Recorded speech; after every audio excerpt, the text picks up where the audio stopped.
नमस्ते मनोहर जी। नमस्कार। मैंने जाना है कि आप कमाल के सेशंस लिया करते हो, जो ऊर्जा है उसको किसी और लेवल पे पहुंचा देते हो।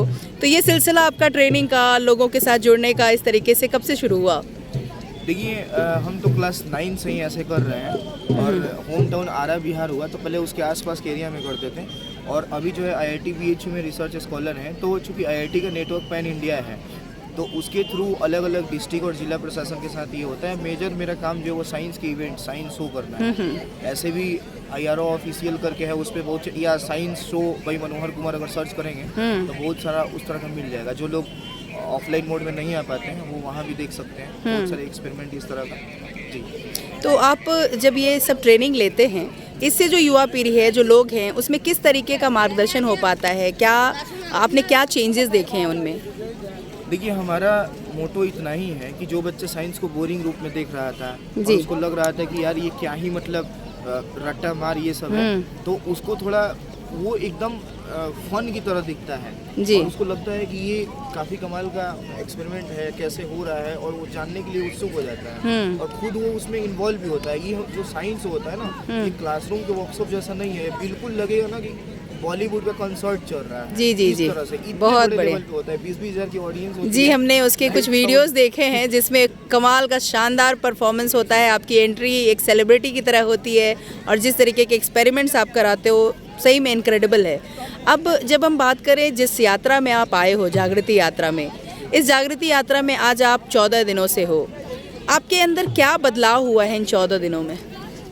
देखिए, 14 दिनों में नेटवर्क थोड़ा बढ़ गया है, लगभग 300 एक्स्ट्रा लोग जुड़े हैं। क्या बात है। 300 टाइप के विचार, हालांकि यहाँ 525 लोग हैं लेकिन अभी तक सबसे कनेक्ट नहीं कर पाए। 310 लोगों से मिल पाए, इतने ऑडियंस और एक बार नहीं भूल ही जाता है ना। जी जी तो जी। इस तरह से लगभग 300 जो हमने कनेक्शन बनाए हैं, स्ट्रॉन्ग कनेक्शन वो हैं। तो एक परिवर्तन ये हुआ है और कि नेटवर्क बढ़ा। दूसरा ये हुआ कि पैन इंडिया जैसे बहुत से लोग जुड़ के काम करना चाह रहे हैं, तो हमने एक उनके लिए ओपन सोर्स किया कि हम जो साइंस के इवेंट कर रहे हैं सब जगह तो नहीं पहुंच पाएंगे, तो आप जो है वहाँ पे इनिशिएटिव लीजिए और फिर उन बच्चों के बीच में आएंगे। तो एक आपके माध्यम से एक खुला हम प्लेटफॉर्म दे रहे हैं सारे लोगों को कि अगर वो हमें टीम का हिस्सा बनना चाहते हैं या काम करना चाहते हैं, क्योंकि 150 करोड़ की पॉपुलेशन हो चुकी है भारत की, लगभग 150 करोड़, तो अकेले मैनेज करना उतना संभव नहीं है। जी जी जी। हमको चाहिए लगभग हर स्टेट से 25-30 लोग चाहिए। जी जी जी। इसके लिए आपके चैनल के माध्यम से हम चाहेंगे कि वो जुड़ना चाहेंगे और साथ में मिलकर काम करते हैं। जी जी। हमारे माननीय प्रधानमंत्री जी भी कहते हैं कि सबका साथ सबका विकास। जी जी। तो बिल्कुल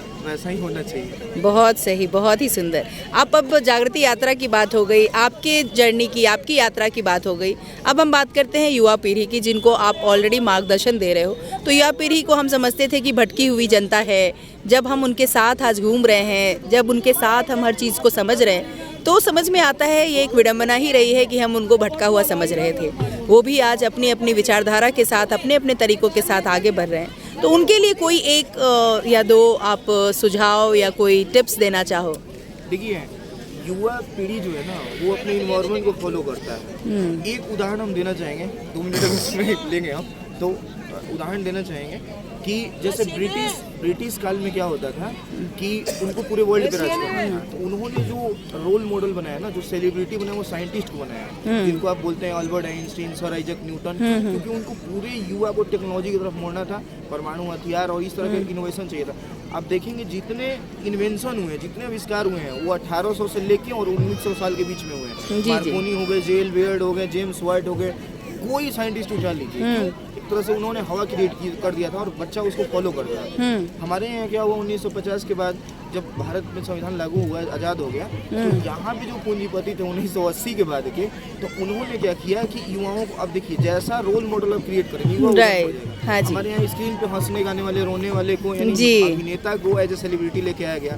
तो क्यों? क्योंकि युवाओं को मूवी तक लेके आना था, टिकट के लिए पैसे निकलवाने थे। बहुत सही। तो फिर उनको स्टार बना दिया गया और जब उससे काम नहीं चला कि यार ऑडिटोरियम में तो मतलब सिनेमा हॉल में तो 100 बच्चे, ये क्या बोलते हैं, 1000 लोग आ पाएंगे मैक्सिमम, तो कहा कि अब स्टेडियम वाला लेके आओ। तो क्रिकेट और ये सब को खेलने वाले को बनाया गया स्टार, ताकि अब स्टेडियम में ज़्यादा से ज़्यादा लोग पहुंच सके। तो युवा जैसे ग्लैमर देखेगा उसको फॉलो करेगा। तो हमने क्या किया है कि साइंस में ग्लैमर लेके और उसको बिल्कुल बॉलीवुड स्टार की तरह उसको प्रेजेंट करते हैं, ताकि जितने युवा हैं बोले कि हमको ये करना है, यानी हमको भी साइंस तरफ जाना है। क्योंकि हमारा भारत जब टेक्नोलॉजी में रूल करेगा ना, अब AI देखी रही है, चैट GPT, तो फिर ये सुपर पावर बन पाएगा। दूसरा चीज, समाज में जो रोल मॉडल होगा युवा उधर मुड़ जाएगा, इसमें युवाओं की कोई गलती नहीं है। आचार्य चाणक्य जब तक सुप्रीम माने जाते थे, सम्राट अशोक जब तक उनके सामने मतलब जितने सम्राट थे गुरुओं के सामने झुकते थे, तब तक भारत सुपर पावर था, नॉलेज सर्वोपरि था। तो फिर से वो टाइम आ गया है कि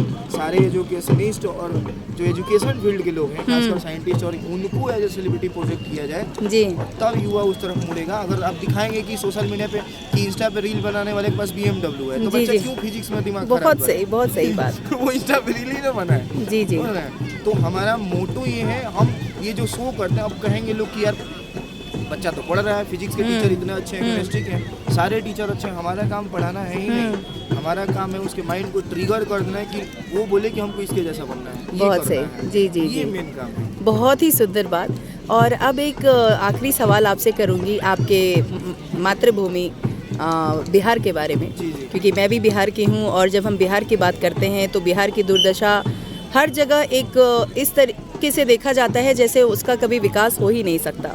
तो अगर हम बिहार की युवा शक्ति की बात करें, जो बिहार की युवा शक्ति हमेशा जानी जाती है कि IAS, IIM और इवन ये आपके IIT में, जिसमें आनंद कुमार ने सुपर 30 नाम से शुरू किया और सारे रिकॉर्ड तोड़े थे, तो कहाँ पे चूक हो जा रही है कि हमारी युवा फिर भी पीछे रह जा रही है और बिहार के लिए कुछ भी आज तक इतने सालों में खास नहीं हो पाया है? देखिए, एक शब्द है पूर्वाग्रह, है ना, कि हम मान के चल रहे हैं कि ऐसा है, एक्चुअल में ऐसा नहीं है। हम आपको अपना अनुभव बता रहे हैं। पाकुड़ डिस्ट्रिक्ट पड़ता है झारखंड में जी। मेरा साइंस का शो था वहाँ पे, वहाँ के DC मनीष कुमार है, सर्च करेंगे तो मिल जाएगा। वहाँ पे शो था, तो हम वाराणसी से जाना था IIT BHU से, तो पहले हम झारखंड के रोड को फॉलो करते हुए हमको पहुँचने में वहाँ लगभग 10.5 घंटा लग गया। अच्छा।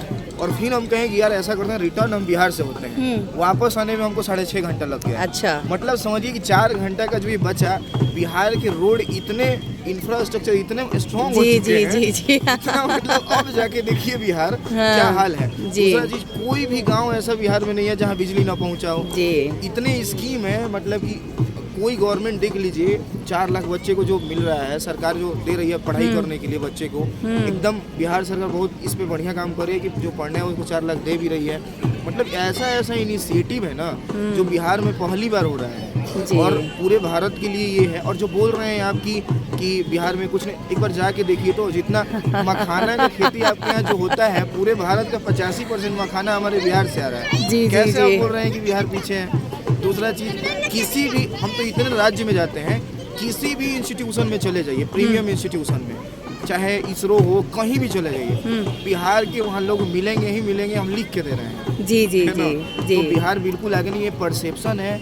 हाँ, पहले ऐसा था कि जाति वाति ये वो थी, कि ऐसा होता था, पिछड़ा था, लेकिन टाइम के साथ चेंज भी हो सकता है ना। तो इस परसेप्शन को बदलने की बात कैसे की जा सकती है? बिल्कुल, उनको कहा जाए कि अब बिहार है, और हम लोग तो इसी, अब जहाँ हम जाते हैं और बोलते हैं कि अब कहाँ से हैं, तो हम बोलते हैं बिहार से हैं, तो कहीं ना कहीं उनके दिमाग में आता है कि अच्छा बिहार से भी लोग ऐसा कर रहे हैं, बिहार से भी कोई साइंस के फील्ड में इतना तगड़ा काम हो रहा है। तो परसेप्शन हम लोग धीरे धीरे चेंज कर रहे हैं। आने वाले अगले 20-25 साल में बिल्कुल मतलब ठीक हो जाएगा। क्योंकि देखिए, भारत भी जो था ना, जब इसको बाहर में कहा जाता था, तो भारत को भी इवन कहते थे लोग कि ये तो सपेरों का देश है। जी। ये वही भारत है जिसको नासा ये कह के मजाक उड़ाता था कि इसरो के जो सैटेलाइट है यहाँ तो साइकिल से ले जाए जाते हैं, बैलगाड़ी से ले जाए जाते हैं। जी।